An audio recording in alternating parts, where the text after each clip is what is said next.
The following is a continuation of the story left off in January 1989. Ken had just received a bill from college. It took his family by surprise, leaving his father to have to dip into savings to help Ken pay it. The class he had for the spring semester includes a communications class on TV and media, ethics, a computer class, and New Testament themes. He had Terrence Gould, a bearded man who wore glasses in his 30s or 40s, for the TV and media class, Mr. Gomez for the computer class, Alan Jarrett, who headed Catholic Charities, as his ethics teacher, and Father Frank Pichkovsky for New Testament themes. Meanwhile, he was also working full-time at the hotel. He was no longer in the laundry and strictly did banquet setup.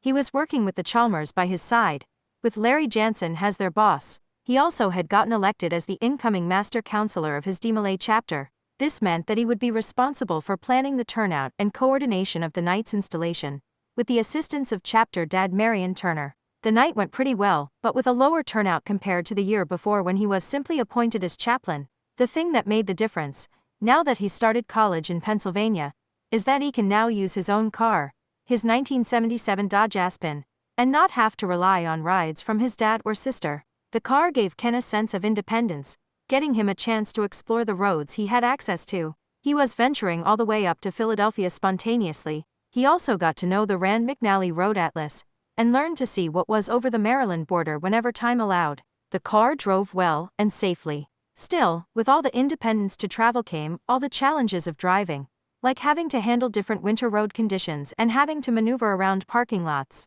Ken found himself cited for a hit and run for bumping into a parked car, with no one in it. He fled without leaving a note, thinking the damage was not noticeable. It was in the parking lot of the Neumann College campus. This happened around Valentine's Day. The car hit a Dodge Daytona. A day later, Ken received a call from the Delco Police Department, being informed of the citation. The hit and run was apparently reported to them after all. The consequence of it required Ken to appear with his dad at headquarters to answer for the citation. "Just throw yourself to the mercy of the court," his dad said. He said that to point out that there was no point in denying it. Just pleading guilty was the simplest and cheapest way to handle the process. They both showed up in person to determine the penalty, sitting next to a gentleman who was the officer in charge. Ken's fine was $127. "You realize if you had have just reported this or left a note, you wouldn't have had to go through this, right? I personally never liked these processes, but I'm doing this to punish you properly," the police officer said. There was concern that Ken may have to do time, but fortunately, the situation didn't call for it. "I've been here 16 years, and no one's ever gone to jail from what I've seen. Maybe if there had have been a person inside," the cop added. Ken shared the experience with his coworkers, including Larry. They were shocked to find out that this happened to him. "In some instances, it's worse than a misdemeanor," Michael said. "That's interesting. If that's the case, will you all still love me?" Ken asked. "Whoa, get the hell out of here," he said with a laugh. "I'm kidding," Mike for a while would say to Ken when leaving.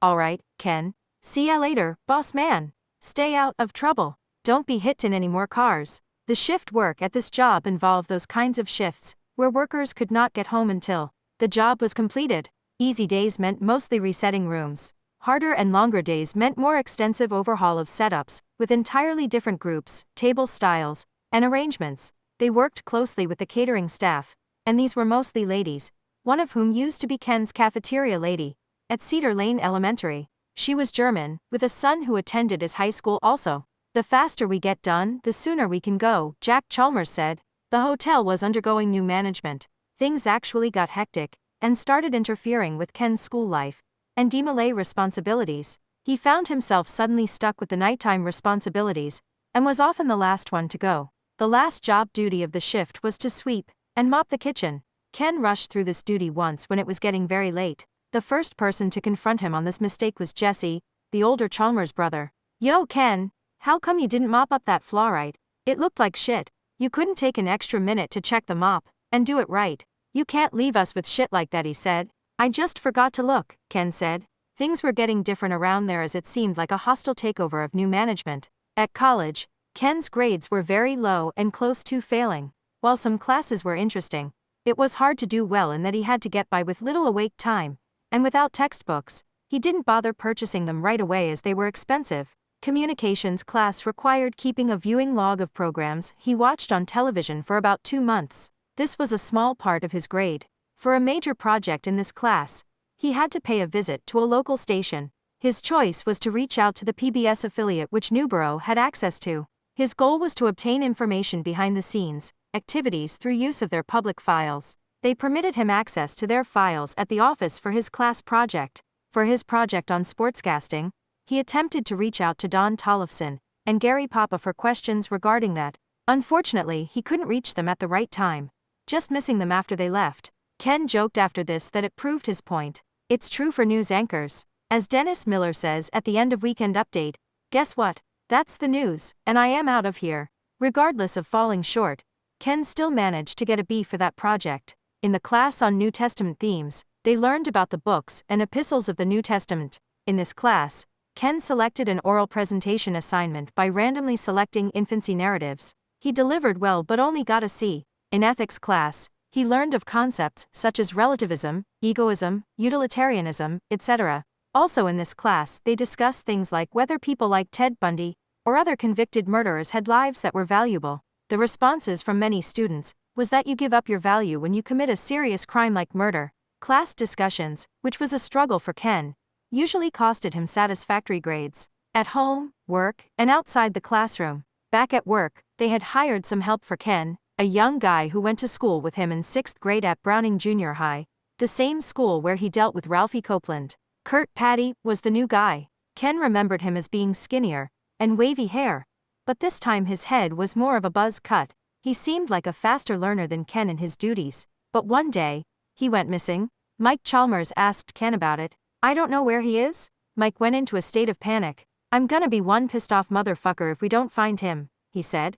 Ironically, this wasn't even Mike's department. He didn't work in banquet setups. His main job responsibilities were in the kitchen. He tried to help Ken out by having him call Larry. Ken, get Larry on the phone, and tell him that Kurt Patty has left and that you're left here with a lot of work, and don't know what you're doing. Move along, boss. During Mike's efforts to improvise a plan, he got frustrated on the ballroom setups, shouting what the fuck. He threw his hands in the hair when, to everyone's relief, Kurt came running back in. Dude, Mike said, I had to run home. Because my mom had locked herself out of the house. Kurt explained. The crisis was averted. Still, it would be frustrating to be left with so much work late at night. Ken and Kurt would have to refer to lists left by Jesse of rooms that needed prepared or reset. They struggled to get it done in a timely manner, and it made them tired and late in getting it done. Also, when they did get it done, the Chalmers brothers were critical of how well it was done. Often they micromanaged Ken by his ways of doing things, like a nagging parent pushing a kid to do chores. Ken would always fall short in doing things their way. Meanwhile, with finals getting underway, Ken received a call from one of his professors, Terry Gould. He explained to Ken that his term paper was technically plagiarized. There were many quotes and statements which were not cited properly in the end. So I returned the paper to your student mailbox marked with what needs to be corrected. I figured I should inform of this, because without the changes, you can't pass the course, Terry said. Ken looked over the requirements upon retrieving them with the returned paper from his mailbox.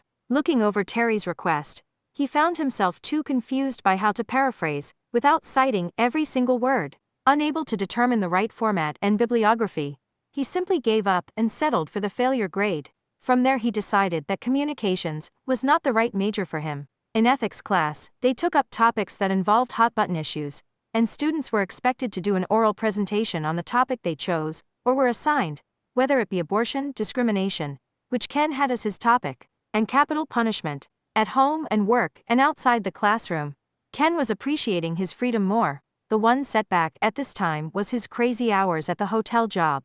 When he was free, he took time to drive up and down the interstate with no particular place to go. He noticed many challenges to maintaining his car. For example, his car radio was getting loose and disconnected, sometimes even during a good song such as Richard Marx's hit song Satisfied. Ken would need his brother Jake to see if he could fix it. He could restore the wiring, but only temporarily until it broke again. One big spontaneous trip Ken decided to take on his own, after the dreadful semester was over, was a drive up to New York City, with a road map, money, and food, all by himself. It was May 27th, a day he was off, and the 6th anniversary of the day he asked Kristen out in 7th grade. He was successfully moving away from the obsession with Kristen, and focused on finding another girl during this time period. During this trip, He listened to radio stations that played Bette Midler, New Kids on the Block, and Donny Osmond's latest hit. He got through many tolls, which included a ticket to get off the turnpike. He traveled over the George Washington Bridge, having to pay $3 to the toll worker, who had to grab it firmly into his hand in order to let Ken pass. Ken paid too much loose change which he had gathered up. He could see the Manhattan skyline, and ended up traveling mostly through the Bronx. Mom and Dad would kill me if they knew I was here, he thought to himself. He managed to get home safely, but with much of the day shot and consumed. Back home, one could see Ken putting an effort into trying to meet a girl. With a busy spring of work, college, the church youth group with Gus, serving as master counselor in Demolay, and sponsoring Winnie Bacchus's son Peter for his confirmation, he wondered what he was thinking taking on all of these things. Nevertheless, he found time to go to a club called Pulsations. It had a youth and teen night in which Ken found himself having to bring Amy, his niece, and her friend Angela. They were at the age where they were considered tweens. They got there one night for the first time ever. Ken split up from them, and found a girl to talk to for a casual, but awkward conversation. She had buxom blonde hair, high heels, and a short dress on. Sitting at a bar, he asked her questions to try to break the ice. "Hi," he said.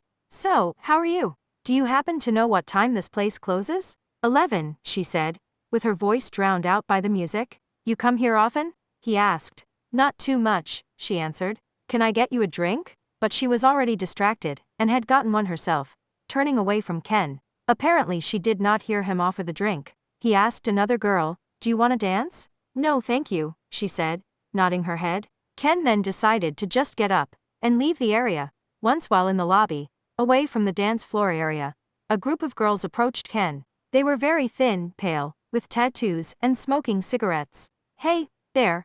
Excuse me," one of them said to Ken. "Me and my friends here were wondering if we could suck your dick." "Are you serious?" Ken asked. "Yeah. I'd really like to suck your dick." Ken said in a knee-jerk reaction. He then tried to humor them. "I don't know. First, we need to know how much money you have," said the first girl. "About $22 or $23 here," Ken answered.